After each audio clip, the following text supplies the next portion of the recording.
Hello नमस्कार दोस्तों, देखिए आज हम लोग आए हैं एलजी की वॉशिंग मशीन को रिपेयर करने के लिए। इसमें जो प्रॉब्लम आ रही है कि ऑन करने के बाद मशीन बहुत ज़्यादा आवाज़ करे और स्लो घूम रही है और हाथ से पकड़ने के बाद ये रुक जा रहा है। ये रुकना नहीं चाहिए। अगर रुक रहा है तो आपको दो तीन फॉल्ट मिलेगा, या तो इसका बेल्ट लूज होगा या तो फिर ये पल्सेटर ख़राब होगा। इसी को आज हम चेक करेंगे। वीडियो अच्छी लगे तो वीडियो को लाइक करें, कमेंट करें, चैनल पर नए चैनल को सब्सक्राइब करें।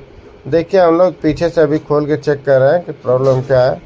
और देखिए यहाँ पे हम लोग देख रहे हैं तो इसका बेल्ट जो है उतर चुका है, ऊपर पुल्ली के ऊपर थोड़ा सा रुका, उसी पे घूम रहा था।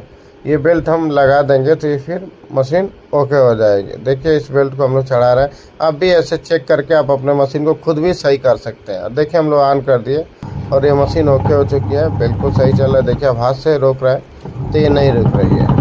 ठीक है, थैंक यू दोस्तों।